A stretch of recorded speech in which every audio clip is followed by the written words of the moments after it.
شائستہ لہجے کے مالک محترم نسیم شیخ صاحب کو کہ وہ اسٹیج پر تشریف لائیں اور جناب عابد رشید صاحب کے بارے میں اپنے قیمتی خیالات اور تاثرات سے اس محفل کو مستفید فرمائیں۔ محترم نسیم شیخ صاحب کا پرجوش تالیوں کے ساتھ استقبال کیجیے۔ بھائی دونوں موجود ہوں تو وہ اس محفل کی کامیابی اور وقار کی ضمانت پر ایک سند ہو جاتی ہے، اور یہ ہماری خوش نصیبی ہے کہ ہم ان حضرات کے، ان محترم شخصیات کے بالکل قدموں میں بیٹھ کر ہم مشاعرہ پڑھ رہے ہیں یا محفل میں شریک ہو رہے ہیں، تو یہ ہماری خوش نصیبی ہے۔ عابد رشید بہت ہی پیاری شخصیت، اور یقیناً ابھی جیسے آپ نے سماعت کیا کہ انہیں چن لیا خدا نے، تو اس بات کی صداقت تو یہی ہے کہ ایک شخص اچھا خاصا غزل کہہ رہا تھا، بہت خوبصورت غزلیں کہہ رہا تھا، بہت خوبصورت غزلیں ہو رہی تھیں، ان کی کتاب بھی آ گئی تھی، اچانک وہ منتخب ہو گئے، اور پھر اس کے بعد سلسلہ ایسا جڑا کہ نعتیہ جو ان کے سینہ جو ہے وہ ایک نعت سے منور ہو گیا، نعتیہ اشعار سے منور ہو گیا، اور ان کی 3 کتابیں اس منظر پر موجود ہیں، اور ان کی محبتیں اور عقیدت ہے وہ اس بات کی گواہی ہے کہ آپ کو واقعی چن لیا گیا۔ میری عابد رشید سے ملاقات آج سے تقریباً 5 یا 6 سال قبل ہوئی، اور وہ ملاقات بھی ایسے ہوئی کہ آل انڈیا ریڈیو کے شعبہ فارسی کے انچارج ڈاکٹر احمد علی برقی اپنی اللہ غنی کی رحمت کرے، انہوں نے مجھے عابد رشید کا تعارف کرایا اور کہا کہ نسیم بھائی میں ان سے آپ کو ملوانا چاہتا ہوں۔ تو ہم کرونا کے ابتدائی دن تھے، اور یاسر اس بات کا گواہ ہے کہ ہم مراد کیسے پریشانی میں گزرے تھے کہ ہم نے ایک چیز کا فیصلہ کیا کہ ہم اس کورونائی دور میں جتنے شعراء کرام، ہمارے بزرگ شعراء کرام جو خوف کا شکار تھے، ہمارے ساتھ بھی کچھ لوگ تھے، ہم نے کہا کہ ہمیں کسی طرح زندگی دیں، ان کو وقت دیں، ان کے ساتھ ان کو ایسا مصروف کریں کہ یہ چیز جو ہے، جو کورونائی عمل جو ہے یہ ختم ہو جائے۔ تو ہم نے ایک چھوٹی سی پوسٹ لگا دی، اور اس کے بعد فیس بک میں اسی رات کو وہ چیز بند کر دی، یعنی کہ جو میٹنگز کا جو ایک کالم تھا وہ فیس بک میں بند کر دیا۔ اب ہم پریشان، بالکل اس قدر پریشان، تو یاسر بھی تھا اور کاشف ہاشمی اللہ جنت میں اسے بھی اعلیٰ مقام عطا فرمائے، تو ہمیں ایک جگہ سے ایک سافٹ ویئر ملا، ہم نے وہ سافٹ ویئر پرچیز کیا، اور اس کے بعد ہم نے وہ پروگرام شروع کیا، اور اس سے یہ ہوا کہ ایک دنیا ہمارے ساتھ جڑتی چلی گئی، اور اسی محبتوں کا اور اسی اس کا یہ ہوا کہ کرونا نے جہاں ہم سے بہت اچھے اچھے نام چھین لیے، وہاں ہمیں بہت اچھے اچھے دوستوں سے متعارف بھی کرایا، ان میں ایک عابد رشید تھا۔ عابد رشید کی نعتیہ کلام یقیناً ایسا نہیں ہے کہ جسے ہم صرف نعت کہیں، اس کلام میں کہیں نہ کہیں عابد رشید کی محبت، عقیدت اس کے دل کی دھڑکن بن کر دھڑک رہی ہے۔ آپ اگر غور سے عابد رشید کی کوئی بھی کتاب، نعتیہ کتاب خیر البرا ابھی تازہ آئی ہے، اس پر میں مبارکباد بھی پیش کرتا ہوں، آپ اس کی کوئی بھی نعت نکال کر جب آپ دیکھیں گے تو اس میں ایک عقیدت اور آپ صلی اللہ علیہ وآلہ وسلم سے جس انداز میں مخاطب ہونا ہے وہ پورا انداز اس میں موجود ہوگا۔ کہیں بھی کتاب میں عابد رشید نے کوئی ایسا لفظ استعمال نہیں کیا جس کے 2 معنی نکلتے ہو، یعنی کہ جس کو ایک جیسا جاہل بھی جس لفظ کا معنی اپنے طور پہ لے لے، وہ 2 معنی لفظ بھی استعمال نہیں کیا۔ یہ خاص بات میں نے عابد رشید کے جو اس مدحتی کلام ہے اس میں محسوس کی، اور یقیناً یہ ایسے نہیں ہو جاتی، یہ تبھی ہوتی ہے جب آپ لو اس در سے لگا لیں، اور عابد رشید کی جو لو اس در سے لگی اور جس عقیدت سے لگی اور جس محبت سے لگی، اس کی آواز ان تک آئی اور پھر انہیں منتخب کر لیا گیا۔ اور سب سے بڑی بات عابد رشید کی یہ ہے کہ پاکستان سے ہجرت کرنے کے بعد یہ امریکہ گئے، بیسیکلی مطلب یہ انجینئر ہیں، ان کی فیلڈ ہی نہیں ہے، وہ امریکہ جیسا ماحول، امریکہ کے چاروں طرف کا ماحول، وہاں غزلیں، اور پھر اس میں اچانک نعت کہنا، اور پھر نعت کی محفلیں وہاں منعقد کرنا، اور فروغ نعت کا ایک جو ہے وہ کام کرنا، اور اس کے بعد 2 عالمی نعتیہ کانفرنسیں شکاگو جیسے شہر میں منعقد کرنا، یہ میں سمجھتا ہوں کہ عابد رشید کا بہت بڑا کارنامہ ہے، اور میں انشاءاللہ میں قبول ہوا اس بات کو. حلیم نعت جس پر عابد رشید کو واقعی ہی فخر کرنا چاہیے، میں سمجھتا ہوں یہ اتنا بڑا کام ہے جو ان کے لیے زیادہ سفر بنے گا. میں عابد رشید کی اگر آپ کو کام گنواؤں تو میں سمجھتا ہوں کہ یہ بہت طویل ایک فہرست ہے عابد رشید کے کاموں کی، مگر ان کی شخصیت کے اندر جو محبت، جو عاجزی، جو اخلاص اور جو میں نے دیکھا ہے کہ نبھانے والی شخصیت وہ ان کے اندر میں نے دیکھی ہے، وہ آج کے دور میں بہت کم لوگوں کو ایسے دوست میسر ہوتے ہیں. اس کی شاید وجہ یہ بھی ہو سکتی ہے کہ وہ جس سسٹم میں، جس ملک میں رہ رہے ہیں وہاں کم از کم سوشل سسٹم موجود ہے اور وہاں قانون کی پاسداری کرنے والے لوگ موجود ہیں، وہاں سمجھتے ہیں کہ زندگی کو کس طریقے سے گزارنا چاہیے. ایک جگہ میں نے کہا، انور بھائی، ایک جگہ میں نے کہا کہ اگر یہ گورکھ کلمہ پڑھ لے تو یقین کرو ہمیں جنت کے لالے پڑ جائیں. تو میں ایک بار یہ کہا کیونکہ ان کے جو عملی کام ہیں وہ اس طرح کے ہیں کہ ان میں کوئی مطلب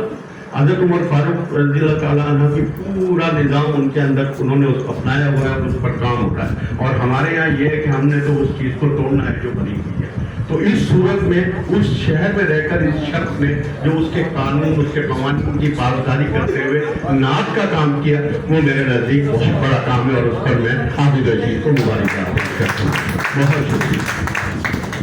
نوچ کے پھینکی ہے زندگی میں نے، واہ واہ واہ، بدن سے نوچ کے پھینکی ہے زندگی میں نے، رگے ادھیڑ کے سوچوں کو ان سے باندھا ہے، رگے ادھیڑ کے سوچوں کو ان سے باندھا ہے، کسی کے عشق میں کب کی ہے شاعری میں نے، کسی کے عشق میں کب کی ہے شاعری میں نے، یہ دیکھنے کے لیے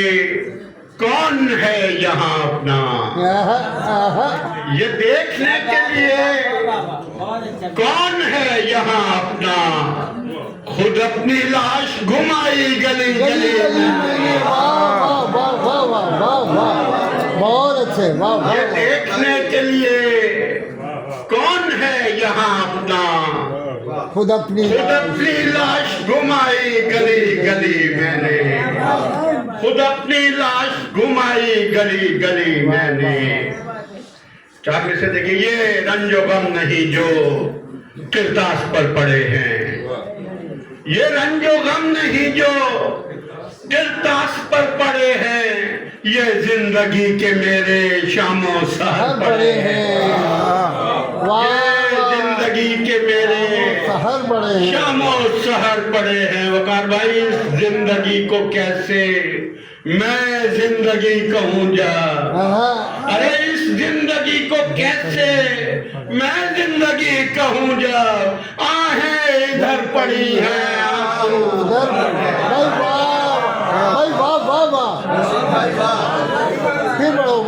زندگی کو کیسے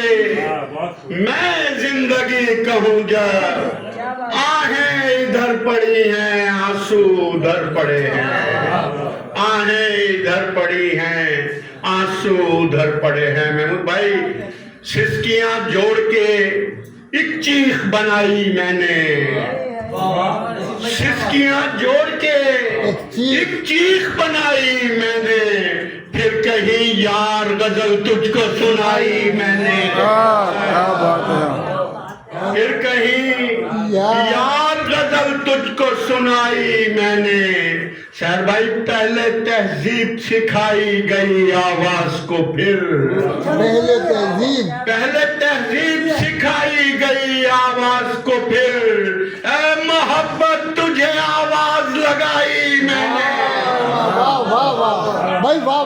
اے محبت پہلے تہذیب سکھائی گئی آواز کو، پھر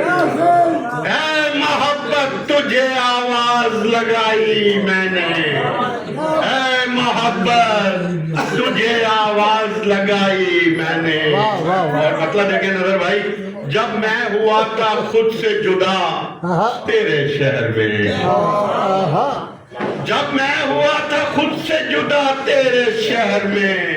دیکھا تھا سب نے رقص انا تیرے شہر میں، بھائی واہ واہ واہ دیکھا تھا سب نے رقص انا تیرے شہر میں،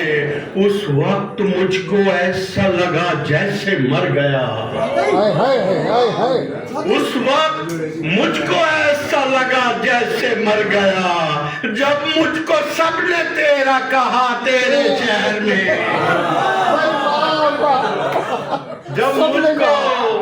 سب نے تیرا کہا تیرے شہر میں، بھائی واہ واہ واہ واہ اور ہجرت کا بوجھ اس لیے میں نے اٹھا لیا،